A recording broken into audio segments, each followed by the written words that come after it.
Praise the Lord. Hallelujah. സ്തോത്ര സ്തോത്ര സ്തോತ್ರ. ಕರ್ತನ ಅತಿ ಪರಿಶುದ್ಧವಾದ ನಾಮಕ್ಕೆ ಮಹಿಮೆ ಉಂಟಾಗಲಿ. ಈ 2020 ಇಸುವೆ ಡಿಸೆಂಬರ್ ತಿಂಗಳು 26ನೇ ತಾರೀಕು ಶನಿವಾರ ದೇವರ ಪಾದ ಸಮ್ಮುಖದಲ್ಲಿ ಬಂದು ದೇವರನ್ನು ಕೊಂಡಾಡುವಂತೆ ಗಣಪಡಿಸುವಂತೆ ದೇವರು ನಮಗೆ ಕೃಪೆ ಕೊಟ್ಟಿದ್ದಕ್ಕಾಗಿ ಸ್ತೋತ್ರ. ನಾವು ಕರ್ತನನ್ನು ಬೆಳಿಗ್ಗೆನೇ ಕೊಂಡಾಡೋಣ, ಕರ್ತನನ್ನು ಬೆಳಿಗ್ಗೆನೇ ಸ್ತುತಿಸೋಣ, ಆತನ ನಾಮವನ್ನು ಗಣಪಡಿಸೋಣ. ಯೆಹೋವ ಒಳ್ಳೆಯವನು, ಆತನ ದಯೆಯು ಸದಾಕಾಲವಿರುವುದು. ನನ್ನ ಮನವೇ ಯೆಹೋವನನ್ನು ಕೊಂಡಾಡು, ನನ್ನ ಅಂತರಂಗವೇ ಆತನ ಪರಿಶುದ್ಧ ನಾಮವನ್ನು ಕೊಂಡಾಡು. ಕರ್ತನ ಕೃಪೆಯಿಂದಲೇ ನಾವು ಇವತ್ತು ಎದ್ದು ಕೂತ್ಕೊಂಡಿರುವುದು, ನಾವು ಆಗಿರುವುದು. ಆದ್ದರಿಂದ ಕರ್ತನನ್ನು ಸ್ತುತಿಸೋಣ. ಎಲ್ಲ ಗಣ ಮಾನ ಮಹಿಮೆಗൾക്കു ಯೋಗ್ಯನಾಗಿರುವ ದೇವರ್ಕು ಸ್ತುತಿಯನ್ನು ಸಮರ್ಪಿಸುವ. 118ನೇ ಕೀರ್ತನದಲ್ಲಿ ಈ ಪ್ರಕಾರವಾಗಿ ಬರೆದರೆ, ಕರ್ತನು ಮಾಡಿದ ದಿನವೂ ಇದೆ, ಇದರಲ್ಲಿ ನಾವು ಉಲ್ಲಸಿಸಿ ಸಂತೋಷಪಡುವವು. ದೇವರು ಕರ್ತನಾಗಿದ್ದಾನೆ, ಆತನು ನಮಗೆ ಬೆಳಕನ್ನು ತೋರಿಸುತ್ತಾನೆ.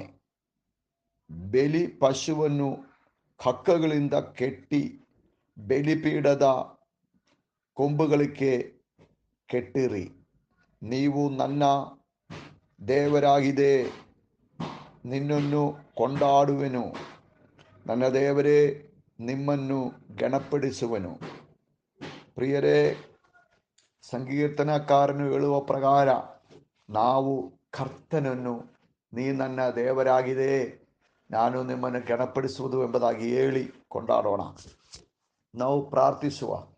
ನಮ್ಮನ್ನು ಬಹಳವಾಗಿ ಪ್ರೀತಿ ಮಾಡುವ ನಮ್ಮ ತಂದೆಯಾಗಿರುವ ದೇವರೇ, ಕರ್ತಾವೇ, ಈ ಪರಿಶುದ್ಧವಾದ ದಿನದಲ್ಲಿ ದೇವರ ಪಾದ ಸಮ್ಮುಖದಲ್ಲಿ ಇನ್ನೊಂದು ಸಾರಿ ಬಂದು ಕರ್ತನನ್ನು ಸ್ತುತಿ ಮಾಡುವಂತೆ ಕೊಂಡಾಡುವಂತೆ ದೇವರು ನಮ್ಮ ಜೀವಮಾನದಲ್ಲಿ ಕೊಟ್ಟ ಒಳ್ಳೆಯ ಅವಕಾಶಕ್ಕಾಗಿ ನಿಮ್ಮನ್ನು ಸ್ತುತಿಸಿ ಕೊಂಡಾಡ್ತೇನೆ ಸ್ವಾಮಿ. ನನ್ನ ರಾಜನೇ, ನನ್ನ ದೇವರೇ, ಇವತ್ತು ಈ ಪ್ರಾರ್ಥನಾ ಶಬ್ದವನ್ನು ಕೇಳುವ ಪ್ರತಿಯೊಂದು ಮಕ್ಕಳನ್ನು ಆಶೀರ್ವಾದ ಮಾಡುತ್ತೇನೆ. ಅವರ ಫ್ಯಾಮಿಲಿ ಲೈಫ್ ಆಶೀರ್ವಾದ ಮಾಡುತ್ತೇನೆ, ಮಕ್ಕಳೇ ಆಶೀರ್ವಾದ ಮಾಡುತ್ತೇನೆ, ಸಂಸಾರ ಜೀವನವು ಆಶೀರ್ವಾದ ಮಾಡುತ್ತೇನೆ. ಈ ವರ್ಷದ ಕೊನೆಯಲ್ಲಿ ದೇವರ ಮಹಿಮೆ ಕಂಡು ಹೊಸ ವರ್ಷಕ್ಕೆ ಕಾಲ ಹಾಕುವಂತೆ ದೇವರು ಒಬ್ಬೊಬ್ಬರನ್ನು ಬಲಪಡಿಸು. ಕೆಲಸಗಳಿಲ್ಲದಿರುವವರಿಗೆ ಕೆಲಸ ಸಿಕ್ಕಲಿ. ಫೈನಾನ್ಷಿಯಲ್ ಕ್ರೈಸಿಸ್ಗಳು ಯೇಸುವಿನ ನಾಮದಲ್ಲಿ ನೀಗಿ ಹೋಗುವಂತೆ ಪ್ರಾರ್ಥನೆ ಮಾಡ್ತೇನೆ.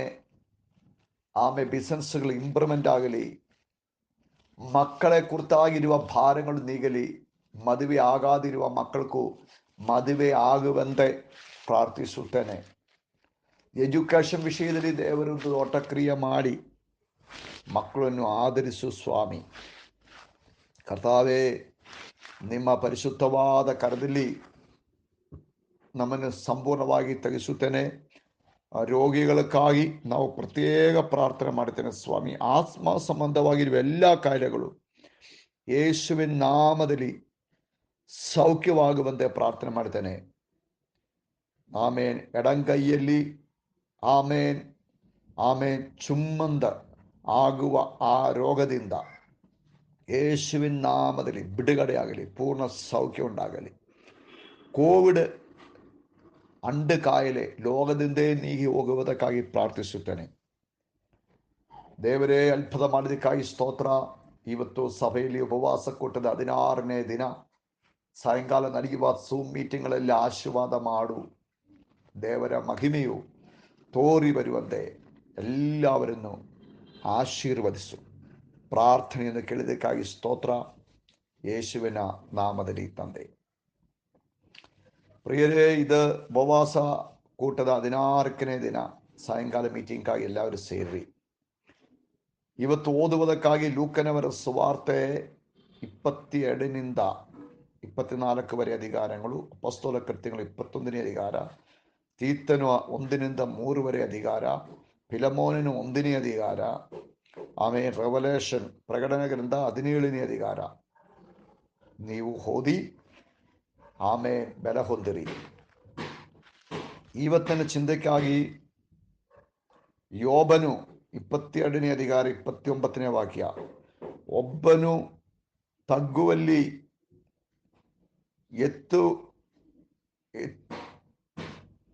ಎತ್ತುವನೆಂದು ಅನ್ನವಿ, ದೀನನನ್ನು ಆತನು ರಕ್ಷಿಸುವನು.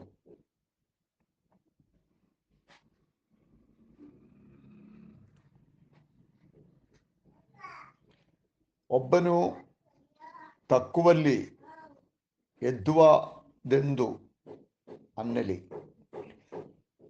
ಇದು ಒಂದು ನಂಬಿಕೆಯ ಮಾತಾಗಿದೆ. ಕಣ್ಣಿನ ಕಾಣುವ ಎಲ್ಲ ವಿಷಯಗಳು ತಾತ್ಕಾಲಿಕವಾಗಿದೆ. ಪೌಲನೊಂದು ಸಾರಿ ಹೇಳಿದರು, ದೇವರು ನಮ್ಮನ್ನು ದೊಡ್ಡ ಕಷ್ಟದಿಂದ, ಮರಣಕರವಾದ ಕಷ್ಟದಿಂದ ಬಿಡಿಸಿದೆ, ಇನ್ನೂ ಬಿಡಿಸುತ್ತದೆ, ಬಿಡಿಸುವುದಕ್ಕೆ ಶಕ್ತನಾಗಿದೆ. ಅದೊಂದು ನಂಬಿಕೆ ಮಾತು. ಇದೇ ಪ್ರಕಾರವಾಗಿ ಜೋಬ್ ಹೇಳ್ತಾ ಇದ್ದಾನೆ, ಆಮೇನ್, ಒಬ್ಬನು ತಗ್ಗುವಲ್ಲಿ ಎದ್ದುವನೆಂದು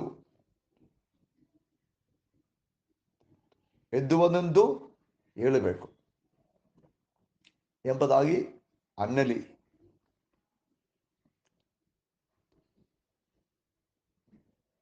ನಾವು ನಮ್ಮ ಕ್ರಿಸ್ತಿ ಜೀವನದಲ್ಲಿ ತಗಿಸಲ್ಪಡುವಾಗ,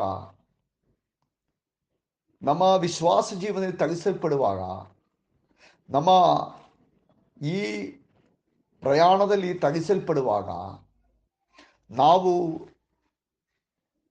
ಕರ್ತನನ್ನು ಮುಂದೆ ಇಟ್ಟುಕೊಂಡು, ಕರ್ತನೇ ನನ್ನ ಬೆಲೆವೆಂಬುದಾಗಿ ಅನಿಸಿಕೊಂಡು ನಾವು ಹೇಳಬೇಕು, ಈ ತಗ್ಗುವಿಕೆ ನಿಲ್ಲುವುದಿಲ್ಲ, ದೇವರು ನನ್ನನ್ನು ಮೇಲೇಕೆ ಎತ್ತುತ್ತಾರೆ. ನಂಬಿಕೆಯ ಮಾತುಗಳು ನಾವು ಹಾಡುವುದು ವಿಶ್ವಾಸ ಜೀವನಕ್ಕೆ ತುಂಬ ಇಂಪಾರ್ಟೆಂಟ್ ಆಗಿದೆ. ಅಬ್ರಹಾಮನ ಜೀವನದಲ್ಲಿ ದೇವರು ವಾಗ್ದಾನ ಮಾಡಿರುವ ವಾಗ್ದಾನವನ್ನು ಪಡಿಕೊಳ್ಳುವುದಕ್ಕೆ ಲೇಟ್ ಆದಾಗ, ರೋಮಪತ್ರಿಕೆ 4ನೇ ಅಧಿಕಾರದಲ್ಲಿ ಬರೆದಿದ್ದಾರೆ, ಅವನು ನಂಬಿಕೆಯಲ್ಲಿ ಕುಂದಿ ಹೋಗಾದೆ ದೇವರಿಗೂ ಸ್ತೋತ್ರವೆಳುತ್ತಾ ಬಂದರು. ಕುಂದಿ ಹೋಗುವ ಸನ್ನಿವೇಶಗಳು ಬರುವಾಗ ಎಲ್ಲ ದೇವರೇ ಮಹಿಮೆಪಡಿಸಿದರು, ವಾಗ್ದಾನವನ್ನು ನೆನೆಸಿದರು. ನಮ್ಮ ಜೀವನದಲ್ಲಿ ನಾವು ಇವಾಗ ಆಗಿರುವ ಸನ್ನಿವೇಶದಲ್ಲಿ ನಿರೀಕ್ಷೆ ಕುಂದಿ ಹೋಗಿರುವ ಮಾತುಗಳು ಹಾಡಾದೆ, ನಿರೀಕ್ಷೆ ಕುಂದಿ ಹೋಗಿರುವ ಚಿಂತಗಳಲ್ಲಿ ನುಂಗಿ ಅದನ್ನಲ್ಲಿ ಬಿತ್ತು ಹೋಗಾದೆ, ಆಮೇನ್, ನಿಮ್ಮ ಮನೆ ಒಳಗಡೆ ಕೋಣೆಯಲ್ಲಿ ಹೋಗಿ ಕೂತ್ಕೊಂಡು ವಾಕ್ಯಗಳು ಓದಿ ಬೆಲೆ ಹೊಂದಿ ಅದು ಹೇಳಿ ಪ್ರಾರ್ಥನೆ ಮಾಡಿ ಆಮೇಲೆ ನಂಬಿಕೆಯ ಮಾತುಗಳನ್ನು ಹಾಡಿ, ಇಲ್ಲ ದೇವರು ನನ್ನನ್ನು ಬದುಕಿಸುತ್ತಾರೆ, ನನ್ನನ್ನು ರಕ್ಷಿಸುತ್ತಾರೆ, ನನ್ನನ್ನು ಮೇಲೆ ಕೆತ್ತುತ್ತಾರೆ, ನಾನು ಆಮೇನ್ ಸಾಯುವುದಿಲ್ಲ, ಜೀವಂತವಾಗಿತ್ತು, ಯೆಹೋವನ ಕ್ರಿಯೆಗಳು ನಾನು ವರ್ಣಿಸುವೆನು ಎಂಬುದಾಗಿ ಹೇಳಿ ನಾವು ಬೆಲೆ ಹೊಂದಬೇಕು. 40ನೇ ಕೀರ್ತನದಲ್ಲಿ ಈ ಪ್ರಕಾರ ಬರೆದಿದ್ದಾರೆ, ನಾನು ಕರ್ತರ್ಕಾಯಿ ಕಾಯುತ್ತಾ ಇದ್ದರು, ಕಾದಿದ್ದರು, ಆತನು ನನ್ನ ಕಡೆಗೆ ಇಳಿದು ಬಂದು ಆಮೇನ್ ನಾಶನದ ಗುಂಡಿಯಿಂದ, ಕೆಸರಿನಿಂದ ನನ್ನನ್ನು ತೆಗೆದು ಬಂಡೆ ಮೇಲೆ ನಿಲ್ಲಿಸಿದರು. ಆಮೇನ್, ಕೆಸರಲ್ಲಿ, ನಾಶನದ ಗುಂಡಿಯಲ್ಲಿ ಬಿದ್ದಿರುವ ಎಲ್ಲ ದೇವರ ಮಕ್ಕಳು ದೇವರನ್ನು ಕಾದುಕೊಂಡೇ ಇರಬೇಕು. ಒಂದು ದಿನ ಕರವನ್ನು ಚಾಯಿಸಿ ಆತನು ಈ ಬಗೆ ಆಗಿರುವ ಆ ಗುಂಡಿಯಿಂದ ನಿಮ್ಮನ್ನು ತೆಗೆದು ಕ್ರಿಸ್ತನ ಆಗುವ ಬಂಡೆ ಮೇಲೆ ನಿಲ್ಲಿಸಿ ನಿಮ್ಮನ್ನು ಆದರಿಸುತ್ತಾರೆ. ಪ್ರಿಯರೇ, ನೀವು ಮನಗುಂದಿ ಹೋಗಬಾರದು, ಬೆಲಹೀನರಾಗಿ ಹೋಗಬಾರದು. ಯಾಕಂದರೆ ಜೋಸಫನನ್ನು ಸ್ವಂತ ಸಹೋದರರು ಒಂದು ಗುಣಿಯಲ್ಲಿ ಹಾಕಿಬಿಟ್ರು, ನೀರಿಲ್ಲದಿರುವ ಗುಂಡಿಯಲ್ಲಿ ಹಾಕಿಬಿಟ್ರು. ದೇವರ ವಾಕ್ತತ್ವವು ಅವನ ಮೇಲೆ ಇತ್ತು, ದೇವರ ವಸನವು ಅವನ ಮೇಲೆ ಇತ್ತು. ದೇವರಾಗಿ ಅವನನ್ನು ಮೇಲೆ ಕೆತ್ತಿ ಎಲ್ಲರ ಮುಂದೆ ಅವನನ್ನು ಸನ್ಮಾನಿಸಿ ನಿಲ್ಲಿಸಿ ಎಲ್ಲರೂ ಬಂದು ಅಡಬಿಟ್ಟು ಅವನನ್ನು ನಮಸ್ಕಾರ ಮಾಡುವಂತೆ ದೇವರು ಅವನ ಜೀವನದಲ್ಲಿ ಮಾಡಿದೆ. ಆ ದೇವರು ನಿಮ್ಮನ್ನು ಎಂದಿಗೂ ಕೈ ಬಿಡುವುದಿಲ್ಲ. ಈಗ ಇರುವ ಸನ್ನಿವೇಶಗಳು ಕಷ್ಟವಿರಬಹುದು, ನೋವಿರಬಹುದು. ಗುಣಗುಟ್ಟು ಬೇಡ್ರಿ, ಮನಂಕುಂದಿ ಹೋಗಬೇಡ್ರಿ, ನಿರೀಕ್ಷೆ ಇಲ್ಲದಿರುವ ಮಾತುಗಳು ಹಾಡಬೇಡ್ರಿ. ದೇವರ ಮಗು, ಕ್ರಿಸ್ತನ ರಕ್ತದಲ್ಲಿ ತೊಳೆಯಲ್ಪಟ್ಟವರು, ಯೇಸು ಸ್ವಾಮಿ ನಂಬಿಕೆಯಿಂದ ಹೃದಯದಲ್ಲಿ ಬಾಳುವವರು. ಕ್ರಿಸ್ತನು ಮಹಾರಾಜನಾಗಿರುವಾಗ ಆತನು ಎಂದಿಗೂ ನಮ್ಮನ್ನು ಕೈ ಬಿಡುವುದೂ ಇಲ್ಲ, ಉಪೇಕ್ಷಿಸುವುದೂ ಇಲ್ಲ. ಆದ್ದರಿಂದ ಎಲ್ಲ ಕಷ್ಟಗಳಿಂದ ಬಿಡುಗಡೆ ಹೊಂದಿ, ನಮ್ಮ ನಂಬಿಕೆಯ ಪರಿಶೋಧನೆಯಲ್ಲಿ ನಾವು ಜಯ ಹೊಂದಿ, ನಮ್ಮ ವಿಶ್ವಾಸ ಜೀವನದಲ್ಲಿ ನಾವು ಹಿಂದಿರುಗಿ ಹೋಗಾದೆ ನಮ್ಮ ಮಿನಿಸ್ಟ್ರಿ ಆಗಲಿ, ದೇವರ ಸೇವೆಯಾಗಲಿ, ಪರಿಶುದ್ಧ ಜೀವನವಾಗಲಿ, ನಮ್ಮ ವಿಶ್ವಾಸ ಜೀವನವಾಗಲಿ, ನಮ್ಮ ಸಮಾಧಾನದ ಜೀವನವಾಗಲಿ, ಸಂತೋಷದ ಜೀವನವಾಗಲಿ, ಕರೆಕ್ಟಾಗಿರುವ ದಾರಿಗಳಲ್ಲಿ ಕರ್ಕೊಂಡು ಹೋಗಿ ಪುನಃ ನಮಗೆ ಸಂತೋಷ, ಸಮಾಧಾನ, ನಂಬಿಕೆ, ವಿಶ್ವಾಸ ಜೀವನ ಎಲ್ಲ ಕೊಟ್ಟು, ಆರ್ಥಿಕವಾದ ವಿಷಯದಲ್ಲಿ ಕೂಡಿ ನಾವು ಮನಗುಂದಿ ಆಗಿದ್ದರೆ ಅದರಲ್ಲಿಯೂ ಬಿಡುಗಡೆ ಕೊಟ್ಟು, ಪ್ರಿಯರೇ, ನಿಮ್ಮ ಆತ್ಮನು ಚೆನ್ನಾಗಿರುವಂತೆ ನೀ ಎಲ್ಲದಲ್ಲಿಯೂ ಚೆನ್ನಾಗಿಯೂ ಸಂತೋಷವಾಗಿ ಇರಬೇಕು ಎಂಬುದಾಗಿರುವ ದೇವರ ವಾಕ್ಯ ಪ್ರಕಾರ ದೇವರು ನಿಮ್ಮ ಜೀವನವನ್ನು ಮಾರ್ಪಡಿಸುತ್ತಾರೆ.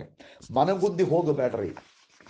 ದೇವರು ಕೈ ಬಿಡುವ ದೇವರಲ್ಲ, ಎಂದಿಗೂ ವೇಷಿಸುವ ದೇವರಲ್ಲ. ಇಗೋ, ಯುಗದ ಸಮಾಪ್ತಿವರೆಗೂ ಎಲ್ಲಾ ದಿನವೂ ನಾನು ನಿನ್ನ ಜೊತೆಯಲ್ಲಿ ಇರ್ತೇನೆ. ಕರ್ತನು ನಮ್ಮ ಜೊತೆಯಲ್ಲಿ ಇರುವಾಗ ನಾವು ಏನಕ್ಕೂ ಭಯಪಡಬೇಕು. ಕರ್ತನು ಒಳ್ಳೆಯದು ಮಾತ್ರವೇ ಮಾಡುವುದು, ಅದು ಮಾತ್ರ ಮಾಡಕ್ಕೂ ಆತನು ಆಗುವುದು. ಆತನು ನಮ್ಮ ಬೆಳಕಾಗಿದೆ. ನೋಡಿ, ನಿಮ್ಮ ಕ್ರಿಸ್ತಿಯ ಜೀವನದಲ್ಲಿ ಒಂದು ರಬ್ಬರ್ ಬೋಳು ಅದು ಕೆಳಗಡೆ ಹಾಕುವಾಗ ಹಂಗೆ ಶಕ್ತವಾಗಿ ಕೆಳಗಡೆ ಹೋಗುತ್ತದೆ. ಅವನೇ ರಬ್ಬರ್ ಪಂದು ಚಿಂತೆ ಮಾಡುತ್ತಾನೆ, ಅಯ್ಯೋ ನಾನು ಈ ತರ ಬೀಳ್ತಾ ಇದೆ, ಶಕ್ತವಾಗಿ ಕೆಳಗಡೆ ಹೋಗ್ತಾ ಇದೆ. ಆದರೆ ಕೆಳಗಡೆ ಮುಟ್ಟಿದ ತಕ್ಷಣ ಅದು ಎಷ್ಟೋ ಮಡಂಗು ಮೇಲೇಕೆ ಎತ್ತಲ್ಪಡ್ತದೆ. ಅದೇ ಪ್ರಕಾರ ನಮ್ಮ ಜೀವನವು ಈ ತಕ್ಕಿನಲ್ಲಿ ಈ ಗುಂಡಿಯಿಂದ ತೆಗೆದು ಮೇಲೆ ಕೆತ್ತಿ ನಮ್ಮನ್ನು ಸ್ಥಿರವಾದ ಬಂಡೆ ಮೇಲೆ ನಿಲ್ಲಿಸಿ, ನಮ್ಮ ಬಾಯಲ್ಲಿಯೂ ಸಂತೋಷದ ಹಾಡುಗಳು, ನಮ್ಮ ಹೃದಯದಲ್ಲಿಯೂ ಸಮಾಧಾನದ ಹಾಡುಗಳು ಕೊಟ್ಟು ನಮ್ಮನ್ನು ಸನ್ಮಾನಿಸುವ ದೇವರುಂಟು. ಆ ದೇವರನ್ನು ನಂಬಿಕೆಗೊಂಡು ಯೋಬನ ಪುಸ್ತಕದಲ್ಲಿ ಬಂದಿರುವ ಪ್ರಕಾರ ತಗ್ಗನ್ನು ಅನುಭವಿಸುವವನು ನಾನು ಮೇಲೇಕೆ ಎತ್ತಲ್ಪಡುವನು ಎಂಬುದಾಗಿ ಹೇಳಲಿ. ದೇವರು ದೀನರನ್ನು, ತಾಳ್ಮೆ ಇರುವವರನ್ನು, ಮನಂಕುದ್ದಿದವರನ್ನು ರಕ್ಷಿಸ್ತಾರೆ. ದೇವರು ರಕ್ಷಿಸ್ತಾರೆ. ಯೋಬನ ಜೀವನದಲ್ಲಿ ಎಲ್ಲ ನಷ್ಟವಾಗಿದ್ದರು ದೇವರು ಅವನತ್ರ ಬಂದು ಮಾತಾಡಿ ಎಲ್ಲ ಡಬಲರಷ್ಟು ಕೊಟ್ಟು ಸನ್ಮಾನಿಸಿದ ಪ್ರಕಾರ ನಮ್ಮ ಜೀವನವು ದೇವರು ಮಾರ್ಪಡಿಸುತ್ತಾರೆ. ಮನಂಕುದ್ದಿ ಹೋಗಬೇಡ್ರಿ, ಧೈರ್ಯ ಹೊಂದಿಕೊಳ್ಳಿ, ಬಿಡುಗಡೆ ಉಂಟು. ಕರ್ತರು ಅದ್ಭುತ ಮಾಡುತ್ತಾರೆ. we are shining by the power of Holy Spirit. God bless you. Amen.